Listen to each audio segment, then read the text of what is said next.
problem solving menurut Hamaliki yaitu suatu proses mental dan intelektual untuk menemukan masalah dan juga menemukan solusi dari data yang akurat. Dapat disimpulkan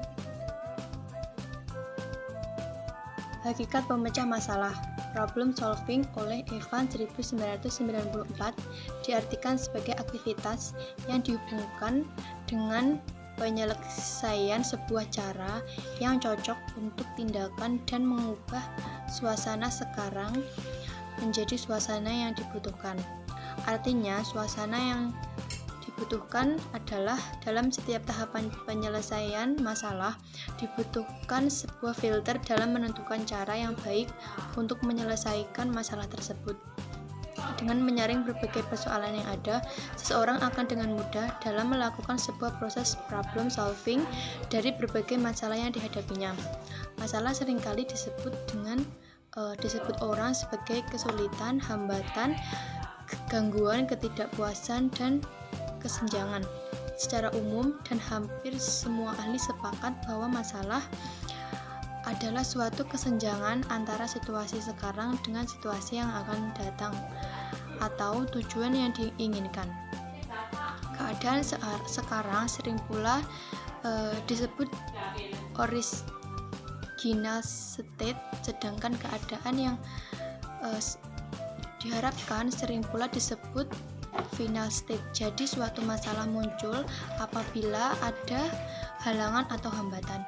Menurut Robert L., pemecah masalah adalah suatu pemikiran yang terarah secara langsung untuk menentukan solusi atau jalan keluar untuk suatu masalah yang spesifik. Menurut Polya, pemecah masalah merupakan suatu usaha untuk menemukan jalan keluar dari suatu kesulitan diri dan mencapai tujuan yang tidak dapat dicapai dengan segera. Menurut Gunantara 2014, kemampuan pemecah masalah merupakan kecapakan atau potensi yang dimiliki siswa dalam menyelesaikan permasalahan dan mengaplikasikannya dalam kehidupan sehari-hari. Tujuan utama dari penggunaan metode pemecahan masalah yaitu pertama, itu bisa mengembangkan kemampuan berpikir pada anak. Yang dimaksud mengembangkan kemampuan berpikir di sini yaitu memberikan kepada anak untuk bisa melatih atau memberikan atau menentukan cara atau langkah-langkah dalam menyelesaikan masalah. Yang kedua yaitu memberikan kepada anak pengetahuan dan kecakapan praktis yang nilainya itu bisa bermanfaat pada kehidupan sehari-harinya. Yang ketiga yaitu bentuk pemecahan masalah di sini melatih siswa untuk terlatih untuk mencari informasi dan juga mengecek silang kualitas informasi daripada sumber-sumber lainnya. Untuk selanjutnya yaitu langkah-langkah pelaksanaan pemecahan masalah. Yang pertama adalah adanya masalah yang jelas untuk dipecahkan. Terus masalah ini harus tumbuh dari siswa sesuai dengan taraf kemampuannya. Yang kedua, mencari data atau keterangan yang dapat digunakan untuk memecahkan masalah tersebut. Misalnya dengan jalan membaca buku, meneliti, bertanya, dan berdiskusi. Untuk yang ketiga yaitu menetapkan jawaban sementara dari masalah tersebut. Dugaan jawaban ini tentu saja didasarkan kepada data yang telah diperoleh. Pada langkah kedua yaitu menguji kebenaran jawaban. Sementara dalam langkah ini siswa harus berusaha memecahkan masalah sehingga betul-betul yakni bahwa jawaban tersebut betul-betul cocok. Untuk selanjutnya yaitu 5, menarik kesimpulan. Artinya siswa harus sampai kepada kesimpulan terakhir tentang jawaban dari masalah yang tadi.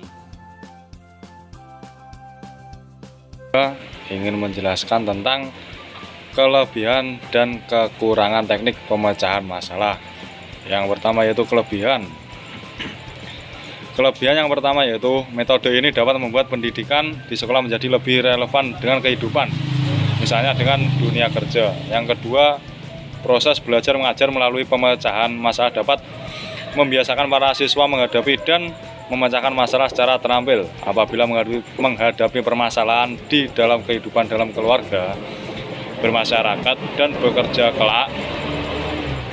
suatu kemampuan yang sangat bermakna bagi kehidupan manusia. Yang ketiga yaitu metode ini merangsang pengembangan kemampuan berpikir siswa secara kreatif dan menyeluruh, karena dalam proses belajarnya siswa banyak melakukan mental dengan menyoroti permasalahan berbagai segi dalam rangka pemecahannya.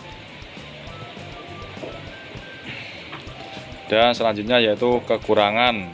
Yang pertama yaitu menentukan suatu masalah yang tingkat kesulitannya sesuai dengan tingkat berpikir siswa, tingkat sekolah dan kelasnya, serta pengetahuan dan pengalaman yang telah dimiliki siswa. Sangat memerlukan kemampuan dan keterampilan guru. Sering orang beranggapan keliru bahwa metode pemecahan masalah hanya cocok untuk SLTP, SLTA, dan PT saja. Padahal untuk siswa SD sederajat juga bisa dilakukan dengan tingkat kesulitan permasalahan yang sesuai dengan taraf kemampuan berpikir anak. Yang kedua yaitu proses belajar mengajar dengan menggunakan metode ini sering memerlukan waktu yang cukup banyak dan sering terpaksa mengambil waktu pelajaran lain. Yang ketiga yaitu mengubah kebiasaan siswa belajar dengan mendengarkan dan menerima informasi dari guru menjadi belajar yang banyak berpikir, memecahkan permasalahan sendiri atau kelompok yang kadang-kadang memerlukan berbagai sumber belajar, merupakan kesulitan tersendiri bagi siswa. Itu saja yang dapat saya sampaikan, kurang lebihnya saya mohon maaf. Wassalamualaikum warahmatullahi wabarakatuh.